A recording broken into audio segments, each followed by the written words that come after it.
불임절의 얘기를 하기 위해서는 에스더와 모르드게의 역사를 알아야 됩니다. 에스더와 모르드게의 역사를 바꾸신 하나님의 기적 스토리를 알려드리겠습니다. 방송을 들으시면서 좋아요, 구독 눌러주시면 큰 방송에 도움이 되겠습니다. 첫 번째 이야기의 배경에서 이 사건은 에스더에게 기록된 역사로 페르시아 제국 속에서 유대 민족이 멸망 직전에 놓인 상황에서 시작됩니다.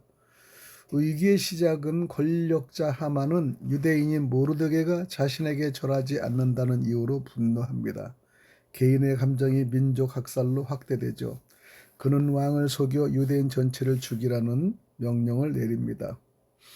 하나님이 준비하신 사람은 그때 왕궁에는 유대인 여인 에스더가 왕비로 있었습니다. 이것은 우연이 아니라 하나님의 미리 허락하신 계획이죠. 모르드게는 에스더에게 말합니다. 내가 왕후의 자리를 얻는 것이 이때를 위함이 아닌지 누가 아느냐. 에스더는 생명을 걸고 결단합니다. 죽으면 죽으리이다. 왕의 부름 없이 나가면 죽을 수 있는 상황이지만은 그러나 민족을 위해 나갑니다. 이것이 기적의 시작입니다. 다섯 번째, 보이지 않는 하나님 역사의 이야기에 놀라운 점은 하나님이라는 이름이 직접 등장하지는 않는다는 것이죠. 하지만 사건들이 이렇게 연결됩니다. 왕의 잠이 오지 않습니다. 공정 기록을 읽게 됩니다. 모르드게의 공로 발견을 봅니다. 하만이 오히려 모르드게를 높이게 됩니다. 우연처럼 보이지만 완벽한 하나님의 섭리이죠. 역전의 기적이 일어납니다. 결과는 완전히 뒤집힙니다. 하만 자신이 만든 장대에 처형을 당하고요. 모르드게는 나라의 높은 자리로 승진합니다. 유대인이 멸망하기 전에 승리와 기쁨을 맞게 됩니다. 죽음의 날이 구원의 날로 변화가 되고요. 이 사건을 기념하는 절기가 바로 불임절입니다.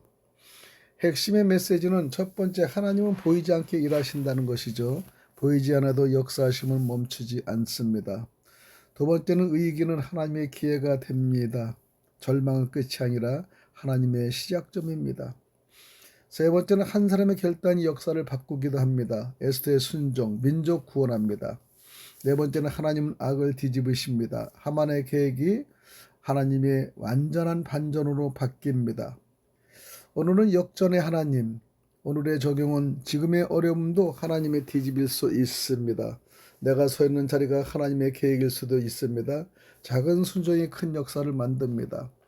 하나님은 보이지 않는 손으로 역사를 움직이며 믿음의 사람을 통해 절망을 기적으로 바꾸십니다. 불임절은 유대인의 큰 절기 중의 하나로 구약성경 에스더서에 기록된 사건을 기념하는 날이죠. 유대 민족이 멸망의 위기에서 구원을 받은 것을 기뻐하며 지키는 절기입니다. 시기는 유대력의 아달월 14일에서 15일, 오늘날 보통 2월에서 3월경입니다. 의미는 부르가 제비인데요. 부르에서 나온 말, 제비를 뽑아 유대인을 죽일 날짜를 정합니다. 성경적 배경은 에스더 이야기에서 페르시안, 지금 이란을 얘기합니다. 페르시안 제국 시대 유대인을 미워하던 권력자 하만이 왕에게 허락을 받아 유대인을 멸절하려는 계획을 세웁니다. 하지만 왕비 에스더와 그녀의 사촌 모르드게가 금식과 제로 이 위기를 극복합니다. 결과는 하만의 계획은 실패합니다. 오히려 하만이 심판을 받습니다. 유대 민족은 구원받습니다. 이 사건을 기념하여 불임절이 시작된 것이죠. 불임의 깊은 의미는 제비는 인간의 우연처럼 보이지만은 성경은 그 배후에 하나님의 섭리가 있음을 보여줍니다. 인간의 계획보다 하나님의 뜻이 이루어집니다. 보이지 않지만 하나님은 역사하십니다. 절망 속에서도 구원의 길이 열립니다. 신앙적인 해석을 보면은 불임절은 단순한 역사 기념이 아니라 오늘 우리 삶에도 적용되는 메시지를 줍니다. 첫 번째, 위기 속에서도 하나님은 일하십니다. 에스더서에서는 하나님이란 이름이 직접 나오지는 않지만 모든 사건 속에 하나님의 손길이 있습니다. 우리의 삶도 마찬가지, 보이지 않아도 하나님은 역사하십니다. 두 번째는 한 사람의 순종이 민족을 살립니다. 에스더의 결단, 죽음은 죽으리다. 한 사람의 믿음이 가정, 교회, 공동체를 살릴 수 있습니다. 세 번째, 악은 결국 무너집니다. 하만의 권세는 강했지만은 결국 하나님의 공의 앞에 무너집니다. 교훈입니다. 악은 일시적, 하나님의 정의는 반드시 이루어집니다. 오늘 불임절의 모습은 유대인들은 불임절에 에스더서를 낭독합니다. 음식과 선물을 나눕니다. 가난한 자를 돕습니다. 기쁨과 축제가 연결됩니다. 단순한 절기가 아니라 구원의 기쁨을 나누는 날입니다. 불임절은 보이지 않는 하나님의 섭리로 절망이 기쁨으로 바뀐 구원의 사건입니다. 사도행전 2장 18절 19절을 보면은 본문은 그때 내가 내 영을 내 종들과 여종에게 부어주리니 그들이 예언할 것이요 또 내가 위로 하늘에서는 기사와 아래로 땅에서는 징조를 베풀리니 곧 피와 불과 연기 기동이라. 이 말씀은 사도 베드로가 오늘날 성령 강림 사건을 설명하면서 구약 요엘 선지자의 예언을 인용한 것입니다. 즉 지금 일어난 성령의 역사는 이미 예언된 하나님의 계획이다라는 선언이죠. 2장 18절의 해석은 내 영을 종들과 여종들에게 부어주리니 성령의 특정 사람만이 아니라 모든 사람에게 임합니다.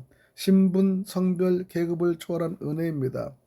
과거의 왕, 선지자, 제사장의 중심이 지금 모든 믿는 자에게 성령을 임재 그들이 예언할 것이라고 말씀합니다. 예언의 의미는 미래 예측만이 아니라 하나님의 뜻을 선포하는 삶이죠. 모르드게와 에스더의 큰 뜻을 선포했을 때 모르드게의 희생이 에스더의 희생이 민족을 살리는 삶을 볼 수 있습니다. 성도는 하나님의 말씀을 전하는 사람입니다. 삶 자체가 메시지입니다.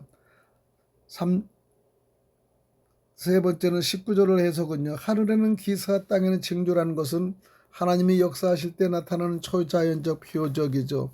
단순한 현상이 아니라 하나님의 개입입니다.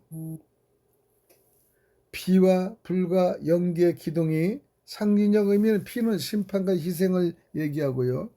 불은 정결과 심판입니다. 연기는 하나님의 임재 또는 경고이죠.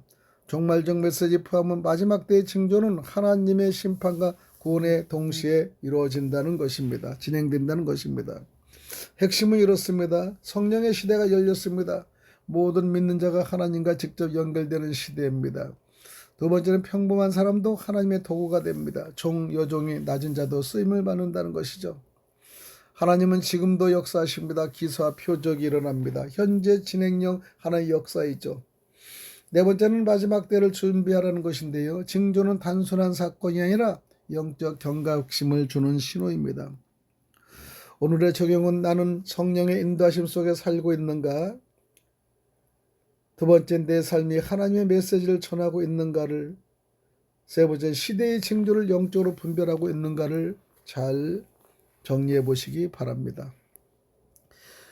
요엘서 2장 32절의 말씀은 누구든지 여호와의 이름을 부르는 자는 구원을 얻으리니 이는 다 여호와의 말대로 시온산과 예루살렘에서 피할 자가 있을 것이며 남은 자 중에 나 여호와의 부름을 받을 자가 있을 것임이라. 이 구절은 크게 세 가지 메시지를 담고 있는데요. 누구든지 구원의 대상이 됩니다. 여호와의 이름을 부르는 자는 구원의 조건이 됩니다. 남은 자는 구원의 사람들입니다. 두 번째, 누구든지의 의미에서 구원은 특정 민족, 계층 사람에게만 제한되지 않습니다. 유대인뿐 아니라 모든 사람에게 열려 있다는 것이죠. 신약에서 이 말씀이 그대로 확장됩니다. 로마서 10장 13절에 구원은 모든 사람에게 열린 은혜라고 말씀드립니다. 세 번째는 여호와의 이름을 부르는 자입니다. 단순히 입으로 부르는 것이 아니라 하나님을 의지하며 하나님께 돌아와야 되고 믿음으로 간구해야 됩니다. 의미는 하나님과의 관계 회복입니다. 형식적 종교가 아니라 진심의 부르짖음을 원해야 됩니다. 네 번째는 구원을 얻으리니, 여기서 구원은 단순히 위기 탈출이 아니라 죄에서의 구원, 심판에서 구원, 영원한 생명입니다. 종말적 의미 포함은요, 마지막 때 하나님의 심판 속에서 살아남는 은혜이죠. 다섯 번째는 시온산과 예루살렘입니다. 하나님의 임재와 구원의 중심을 상징하는데요. 하나님이 계시는 곳 피난처의 의미는 오늘날 적용은 하나님 안에 있는 삶 자체가 피난처입니다.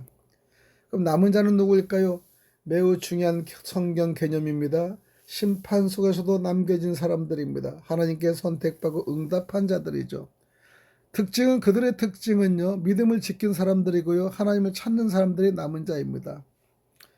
그러면 전체 핵심 메시지에서 첫째, 구원은 누구에나 열려 있다. 하지만 아무나 받는 것은 아니다. 하나님을 찾는 자에게만 주어집니다. 두 번째는 구원의 길은 단순합니다. 부르라는 것입니다. 복잡한 조건이 아니라 하나님께 돌아오는 것입니다.